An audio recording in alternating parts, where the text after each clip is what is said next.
Meu sistema, alguém me desconfigurou. Onde estão meus olhos de robô?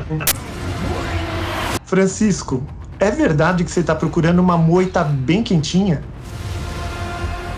Henrique, você acha que é possível a gente construir uma crítica cultural sem ser assimilado pelo sistema?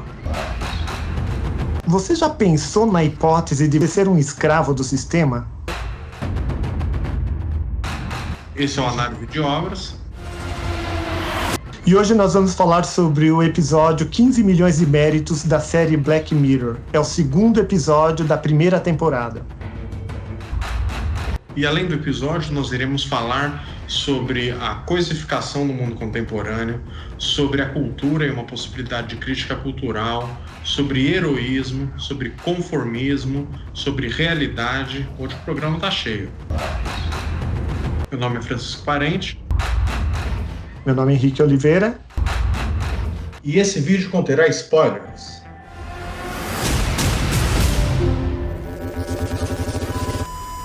Francisco, você sabe que eu postei anteriormente, eu fiz um bate-papo com a Selene Castro falando já sobre o 15 milhões de méritos.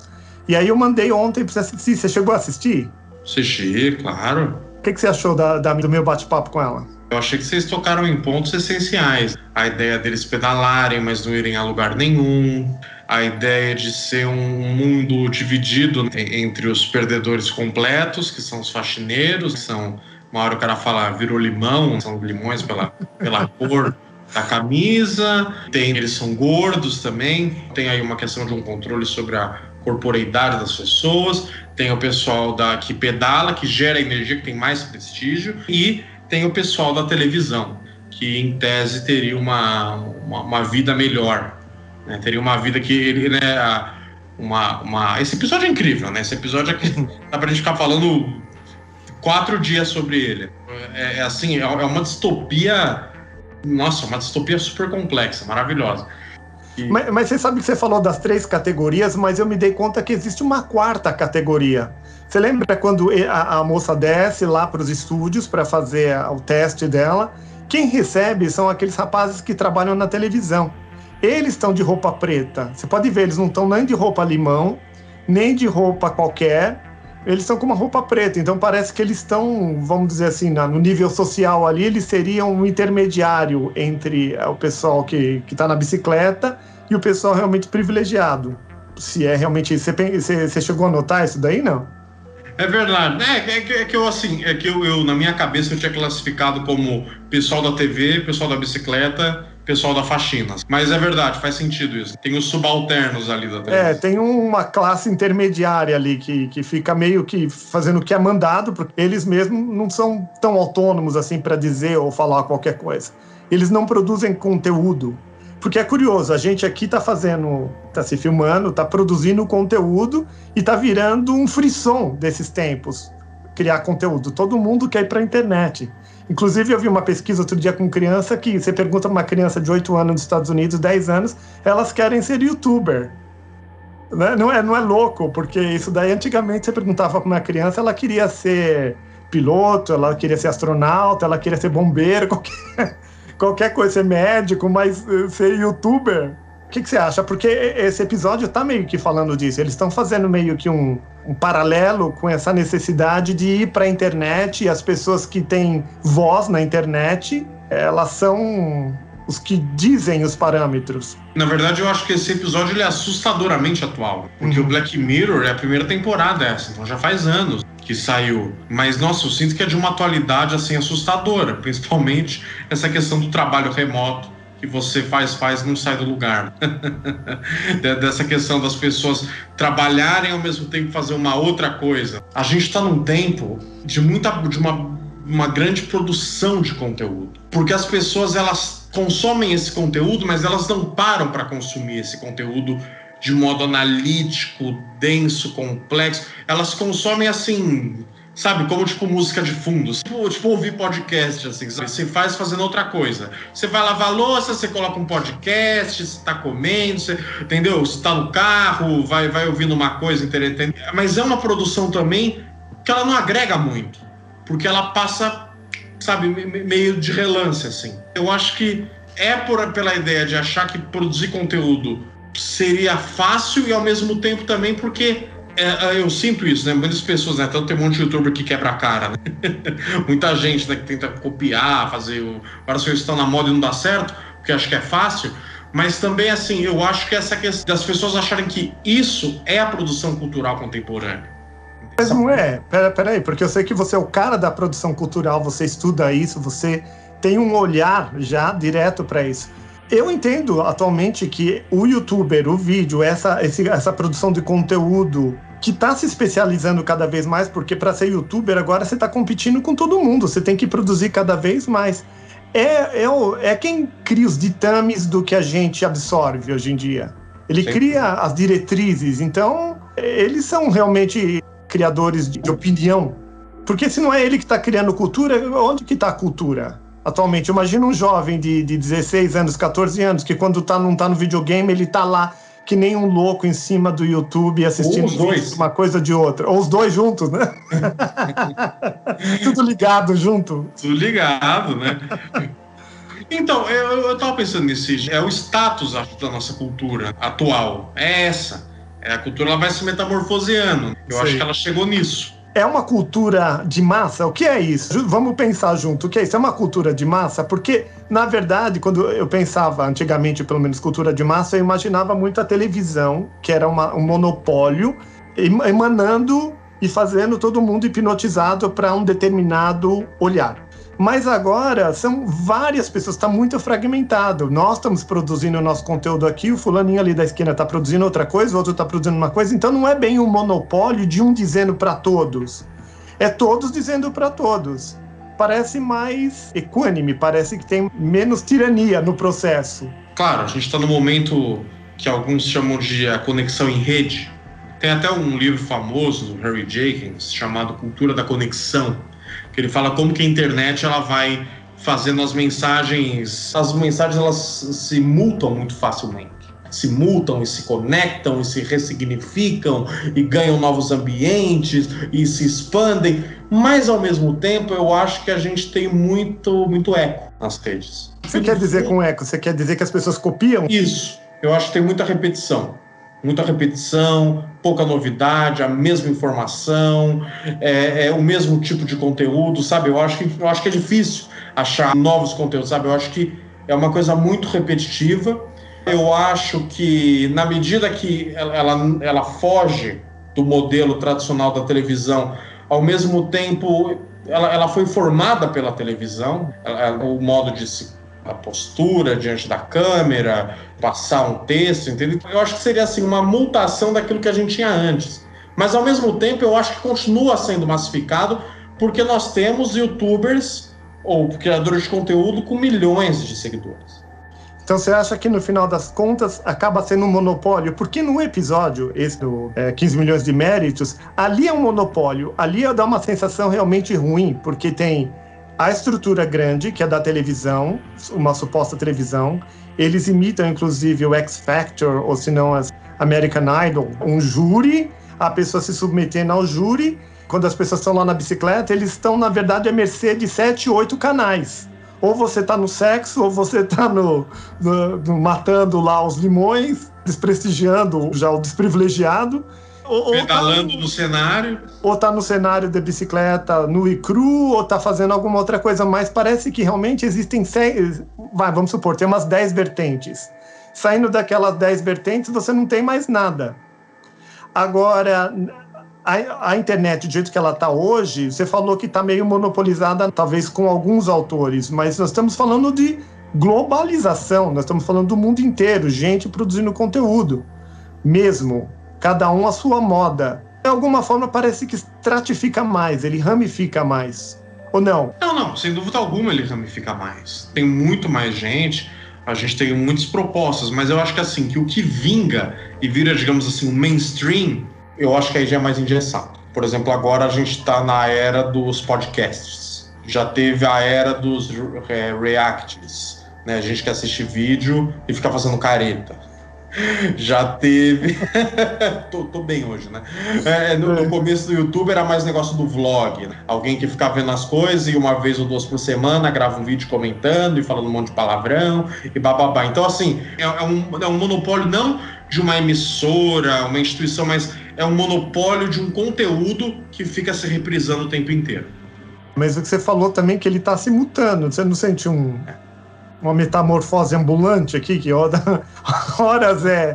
talvez ligado a reaction, outros momentos fazendo podcast, e eles são todos irmãos, se for imaginar, eles são todos do mesmo tipo. Esse mesmo conteúdo que a gente está fazendo aqui, se a gente tirar o vídeo dele, dar uma limpada no áudio, falar que é um podcast.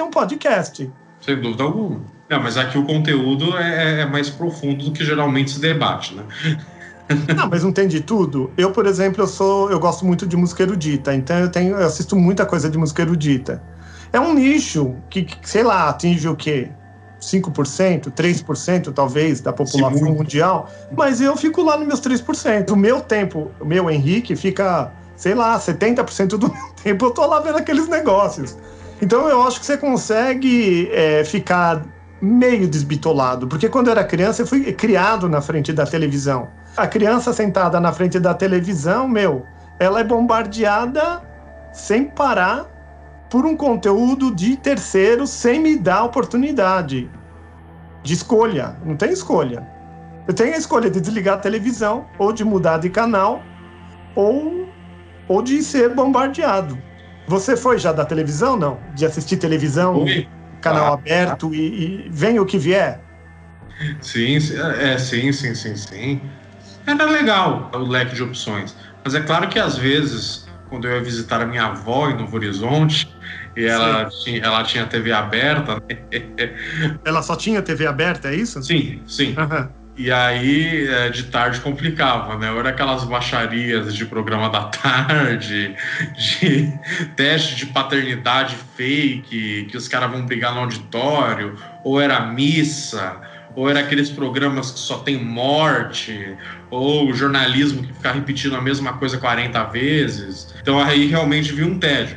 Sim, é claro que o que você falou é muito interessante, que assim, realmente a gente tem muito mais liberdade de escolha. Isso é verdade. Mas ao mesmo tempo, eu acho que a gente está tendo contato com uma geração que está surgindo agora, que já está nascendo com essa liberdade. Porque a minha geração passou pela televisão. Eu vi o YouTube se desenvolvendo para virar o que é hoje. Eu lembro quando hoje uns caras muito famosos hoje no YouTube, quando era uma coisa super precária, era ele com uma câmera meia boca no quarto dele falando besteira. E hoje ele fala a mesma besteira, só que com uma câmera boa. Uma estrutura portentosa. Uma equipe, né? Mas o conteúdo não mudou muito. Em 10 anos, né? Enfim. Mas eu acho que assim, no geral, as pessoas tendem a escolher um padrão. É isso que eu quero bater em cima. Embora a gente tenha mais liberdade, eu acho que as pessoas elas optam por uma certa repetição. É assim, uma questão da formação das pessoas, não é uma oportunidade. Porque se fosse assim, por exemplo, hoje em dia, a gente tem um acesso muito maior a, por exemplo, filmes e séries. Sim. Netflix, Amazon Prime, HBO Go, agora vai vir o HBO Max, tem o Disney, tem o YouTube, tem o Play Store, né, do Google também que você pode comprar. E as bilheterias do cinema só aumentam. Vingadores, Avatar, esses filmes, eles cada vez mais quebram os recordes de venda. Então, acho que é uma coisa contraditória. Ao mesmo tempo que a gente tem muita liberdade, a gente está preso no mais do mesmo. O que você pensa sobre isso? Eu acho que está meio menos tirânico. Eu me lembro, na minha infância, por exemplo, eu assistia alguns desenhos, eu assistia Vila Sésamo, na minha infância tinha isso. E eu lembro que eu tinha um horário, então eu era meio escravizado ao horário, ao programa. Quando eu estava assistindo aquilo como criança, eu era bombardeado com um monte de propaganda. E hoje em dia, não. Eu escolho a minha série no meu momento, vou lá e assisto. A questão do YouTube, eu falei da música. A música, eu acabo, dentro desse nicho tão pequeno, 70% do tempo que eu estou frente numa tela, eu talvez esteja vendo coisas desse tipo. Então, existe uma possibilidade de especialização. Você fica dentro desse recorte feito por você, não é um terceiro que fez. Então, eu acho que existe muito mais liberdade. Agora, o que eu vejo que as pessoas mais velhas sentem e elas repetem sem parar é: minha infância eu brincava de carrinho, minha infância eu corria atrás da bola, minha infância eu fazia isso. E hoje em dia as crianças ficam o tempo todo na frente da tela. O Black Mirror mesmo, não sei se você sabe, mas a ideia do Black Mirror é que aquela tela preta, né? A tela preta do celular, a tela preta de um... exato, essa tela preta do iPad, do iPhone, dos Androids da vida. E aí o que acontece? Esse episódio está falando exatamente disso. Ele está falando que as pessoas vivem, acordam, imagina o galo cantando, é um galo virtual, é tudo virtual. Então, e o jovem tá isso. Se você pega um jovem, por exemplo, de 14, 16 anos e tira ele da frente do computador para sentar à mesa de domingo para almoçar com a família, ele fica angustiado. E se tirar o celular dele durante esses 20 minutos que ele fica à mesa, ele pira. Você compra uma briga com ele. A criança não quer ir pescar, não quer correr, não quer nada de carrinho, não quer nada de bicicleta. Tem uma porcentagem ainda que tá assim, mas eu sinto que o pessoal mais classe média, mais, assim, sabe, mais próspero, que tem acesso a esses dispositivos, eles estão ficando totalmente dominados. Você acha que eu estou falando é relevante ou eu estou viajando na maionese? Não, claro que é. Claro porque que é. O pessoal, eu acho que o pessoal com menos recursos acaba tendo essa infância, essa experiência. Mas o pessoal que talvez tenha um pouco mais de recursos, eles estão vivendo quase dentro do 15 milhões de méritos. Então, é aquela coisa. Ao mesmo tempo que você tem um avanço de mais conteúdo, uma pluralidade maior, onde você pode, como você falou, fazer o seu recorte, construir seu próprio repertório, sem precisar se adequar, inclusive no seu cotidiano, a uma grade horária de uma televisão, como você falou, eu escolho quando eu vejo, né? Eu não tenho que tal horário, não, eu tenho que parar porque vai passar tal programa. Não tem essa.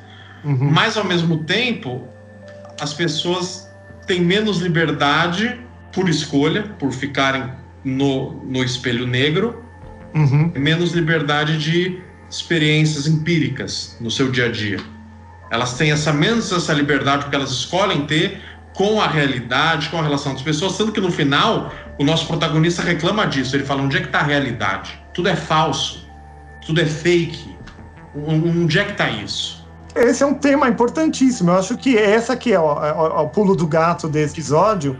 É o cara que quer falar que isso tudo é mentira, que tudo é plástico, tudo é artificial, tudo é artificioso, tudo é feito com uma finalidade de te dominar.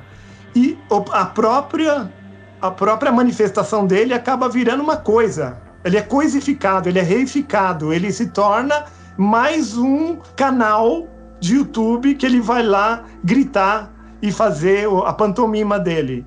E então é curioso isso, porque mesmo o revolucionário, na verdade, entra na prateleira dos produtos. Vejo também, às vezes, o pessoal, quando é jovem, é mais reacionário, quer confrontar as coisas e apontar, não, coitado dos animais, coitado da biodiversidade no planeta, critica, por exemplo, uma pessoa que está com um casaco de pele, pensa sobre o lixo, pensa sobre a calota polar que está derretendo. Só que ela, no final das contas, o discurso que ela cria, ela mesma, vamos supor, um youtuber, denunciador, daqui a pouco ele está lá produzindo conteúdo para se promover.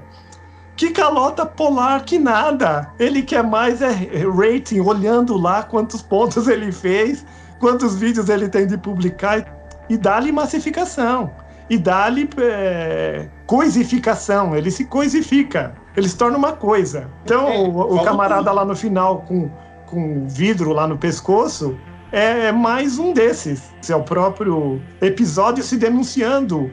O que ele faz? Parece um espelho na frente do espelho, sabe? Quando você se denuncia a si próprio. E ele simula estar num quarto que nem os outros prisioneiros. Só que muito mais sofisticado e olhando lá fora que é duvidoso. Não, mas assim, a câmera dele, ele simula estar dentro daquele quarto. Daí quando ele levanta, a gente vê que é só um cenário, e que na verdade era um cenário preto do quarto, ele com uniforme. Quando ele sai do cenário que corta, ele tá em outro lugar. O enquadramento dele finge que reflete a verdade de quem tá ali, mas ao mesmo tempo é um fingimento. Finge refletir a verdade. Mas é que nem você falou. tudo no final é reificado, é coisificado e vira mercadoria. Não mudou nada. E o que nós estamos fazendo aqui, nós estamos coisificando também, apontando e fala sobre o vídeo, fala sobre o problema. E aí o que acontece? As pessoas se tornam consumidoras e nós preocupados cada vez mais em denunciar. Nós viramos um especialista de denúncia. Você gosta de ser um especialista de denúncia? É bom, né? Alguém tem que fazer, né? Porque eu vejo, o pessoal da academia, principalmente, e eu via que eles tinham uma tara muito grande de denunciar, sabe? Denunciar o político, denunciar a economia perversa, a massificação, a cultura de massa, ela tem que bater. Pelo menos é isso que acabou ficando na minha cabeça. Talvez eu esteja sendo preconceituoso e vou levar paulada, inclusive, se essa galera ouvir. Mas ele se torna, no final das contas, um massificador de denúncias. Parece que não apresenta a solução também. Não sei se dá tempo da pessoa denunciar e ao mesmo tempo querer resolver. Ou um denuncia, o outro tenta resolver. Como que funciona isso? Essa semana, curiosamente, eu me dediquei a estudar um sociólogo e filósofo muito importante chamado Theodor Adorno. Cunhou o conceito de indústria cultural. Tudo que a gente falou hoje remete ao que ele falou. Principalmente você, quando você falou da coisificação e tal. Pimba, bateu lá. Né? Ao ponto dele escrever num texto que chega a ser um ato de barbárie escrever um poema após Auschwitz. Ele era judeu, né? Ele não passou por Auschwitz, mas parentes dele morreram, ele perdeu amigos. Porque o poema ou ele vai ser assimilado, vai ser coisificado, ou é só uma alienação intelectual de quem não olha para a sociedade de fato. Ele era uma pessoa que denunciava, ele vende, hoje em dia vendem livros dele, mas ele trabalhava não só na denúncia, mas na forma da denúncia. Então ele escrevia de um jeito muito singular para tentar fugir disso. Então essa denúncia ela deve ser feita também na própria forma e não só no conteúdo, porque o conteúdo, essa técnica empregada padrão, ela vai remeter aos moldes da indústria cultural. Então a própria forma em que se dá essa crítica também exige uma estética distinta que não seja, ou pelo menos que fuja, da reprodução. Eu não vou usar essa técnica massificada que se usa aí, eu vou usar a técnica desse homem aí, desse filósofo que parou para pensar pra caramba, eu vou usar essa técnica aqui. Só que no momento que eu usei uma vez, usei duas, usei três, pronto, ela já entrou, ela já virou mais um algoritmo no meu programa, né, nesse programão que a gente vive.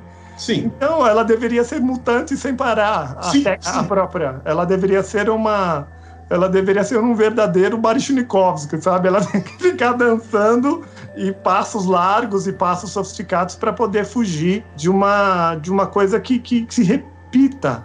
Isso, exatamente. Mas como que faz isso? Porque as artes plásticas, elas começavam fugindo desse modelo da academia, elas foram se tornando abstratas, ao ponto de pegarem um pinico, colocar no museu e falar, pronto, então é arte. Ao ponto do cara pegar achar a mão dele de tinta, bater num quadro e falar, pronto, é arte. Ao ponto dela transbordar completamente qualquer noção de construção artística. Então eu acho que é isso, sabe? Eu acho que é um jogo de forças e de potências que realmente ele tem que se adaptar ao jogo para não ser absorvido. Né? Porque uma hora talvez te absorva, mas Adorno, enquanto um escritor, eu realmente nunca vi ninguém absorvendo a técnica dele. Também porque é difícil pra cacete. Uma via cruce super aleatória que é pra não ser assimilado. Ele conseguiu fazer eu nunca vi ninguém escrevendo que nem ele. Só ele. Você sabe que eu faço aula de canto com uma professora que mora em Berlim.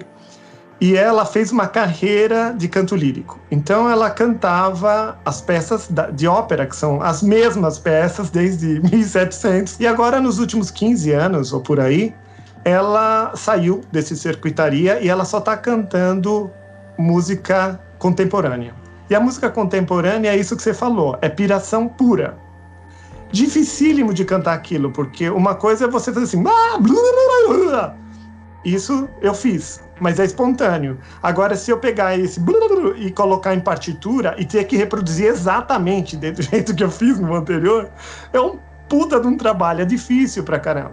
E eu tenho assistido as apresentações dela e pra mim é um desafio, porque é muito esdrúxulo.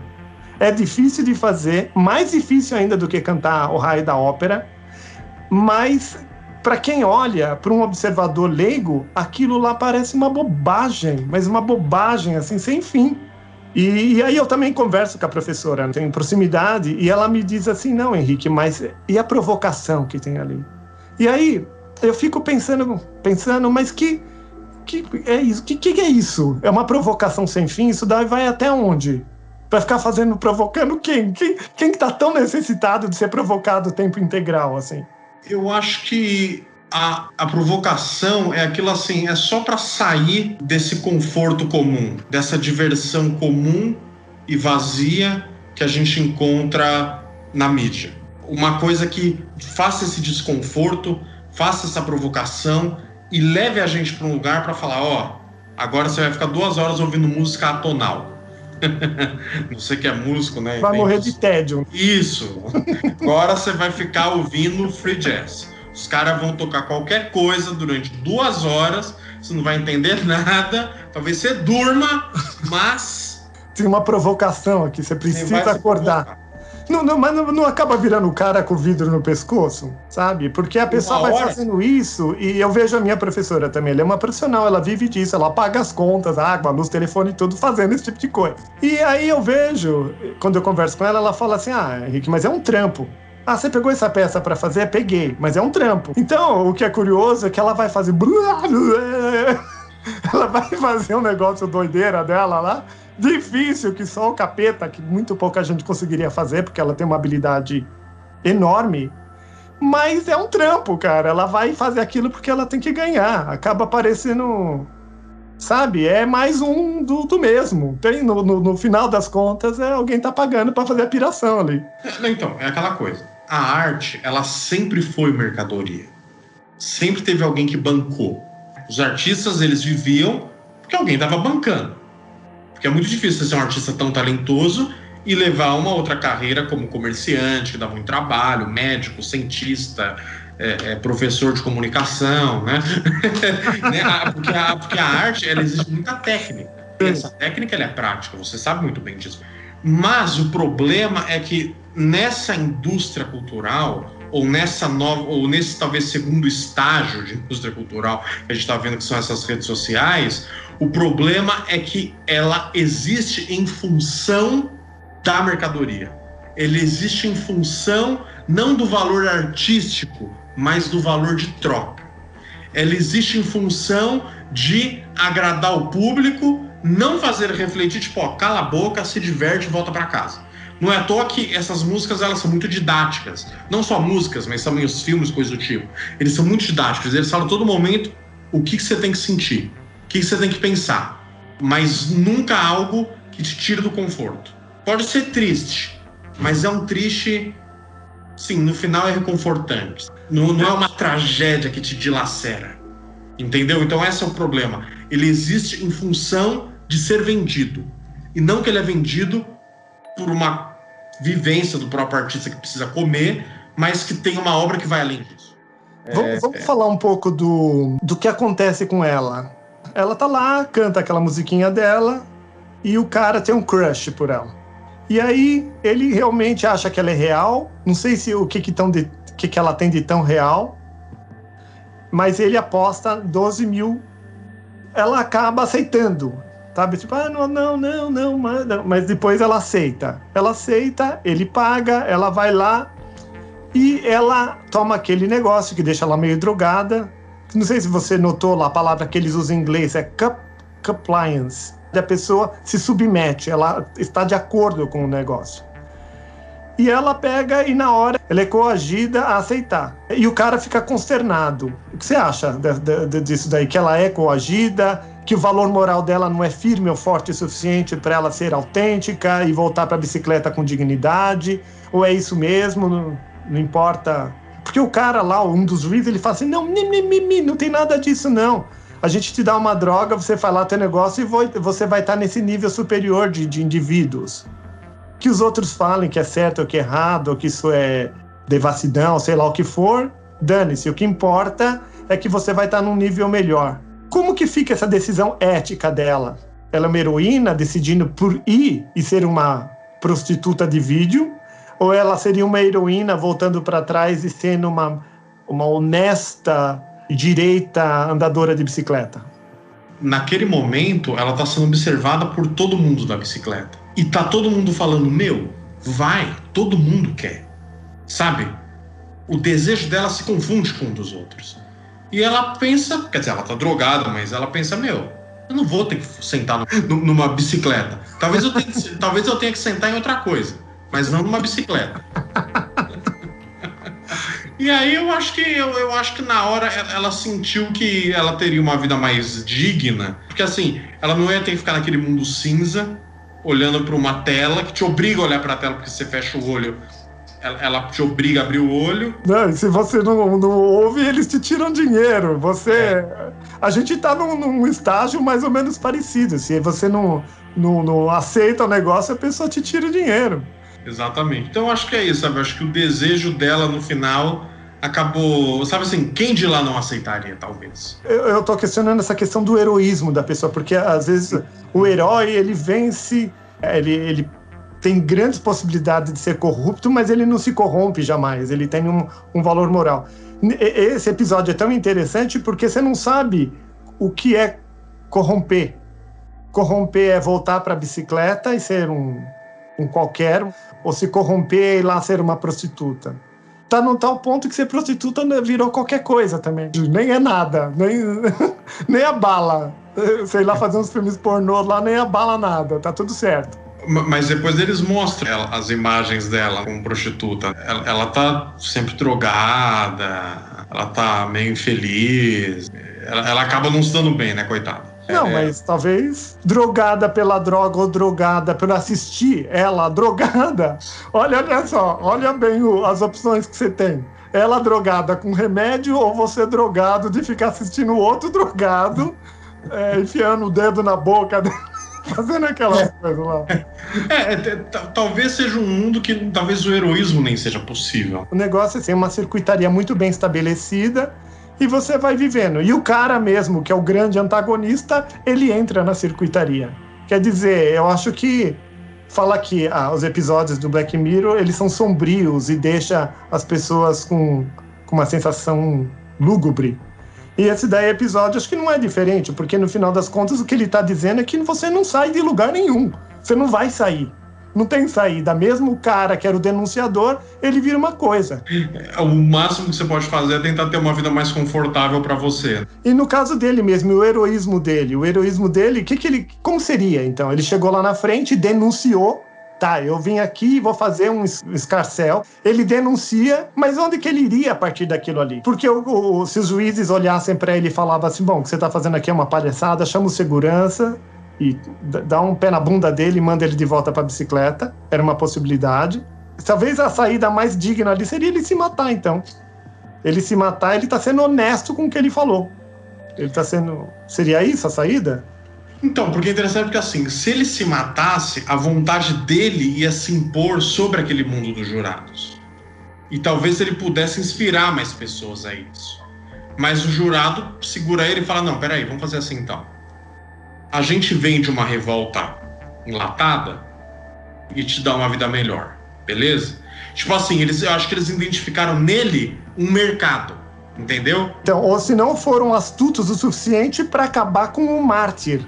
Porque ali o que acontece? Se ele se mata, talvez ele mostre, olha, esse mundo é tão perverso e tão cruel que a única saída dele é a morte. Que é uma coisa assim, para o ser humano, enorme. Ou, não, peraí, calma aí, a gente tem um canal pra você, a gente te põe lá no canal, e você vai ter tal regalia e tudo mais. E aí, peraí, a angústia dele, de repente, vai pra sacola. É isso? É isso. O cara foi super astuto, então esses juízes aí, eles eram os caras da manobra, manobrava todo o sistema. Mas é porque eles tinham uma coisa na mão que só eles podiam oferecer. Você quer passar o resto da sua vida numa bicicleta? Você quer morrer agora jovem sem ter feito nada? Ou você quer ser alguém? Então acho que é muito difícil recusar, sabe? Você demandaria um heroísmo que poucos têm. E ele mesmo fala, que se dane. Eu já fiz isso, eu me vejo adolescente, assim, fazendo algumas coisas que é tipo um heroísmo do tipo dele, assim. Você vai lá na frente pra denunciar ou fazer uma tal coisa, assim, depois você não tem o próximo passo. Também me faz lembrar uma vez eu jogando xadrez, eu tava no campeonato de xadrez e eu tava tendo umas ideias super astutas, assim, joguei uma jogada. E aí o cara falou, nossa, mas agora você vai ganhar. E aí eu falei, não, mas eu não sei como continuar, sabe? Eu não sei como continuar e perdi a partida. Então eu fico imaginando que muitas vezes na vida também é assim, a pessoa tem um monte de angústia, quer denunciar, quer fazer, quer sapatear tudo, dá um passo e chega lá na frente e não tem escapatória, ela não sabe como continuar aquilo. Ela só tinha uma revolta na mão, né? Não, uma revolta que ela não tinha talvez o arco inteiro da revolta, ela tinha até ali. Chegou ali, o cara propôs pra ele... pôr o cara no bolso, o cara foi e acabou.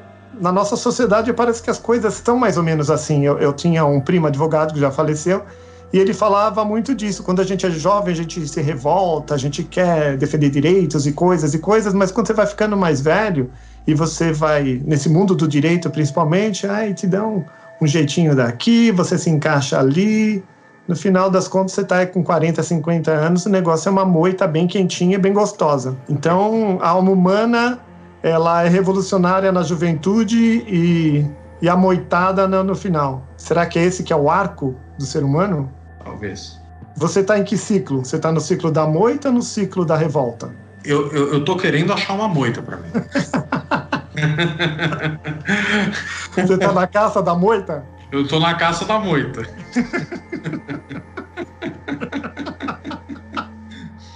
Querendo uma moitinha pra ficar de boa.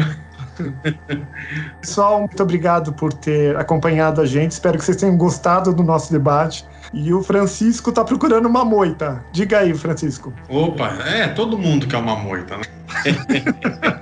É claro que assim, a gente precisa se revoltar às vezes. No geral, se você quiser levar uma vida com estabilidade e tal, você tem que ter uma moita. Não esqueçam de deixar o like de vocês, compartilhar o vídeo, comentar embaixo, para que as pessoas se conscientizem de tudo que a gente falou aqui. Não é mesmo, Henrique? É isso mesmo. Falou, pessoal. Um grande abraço.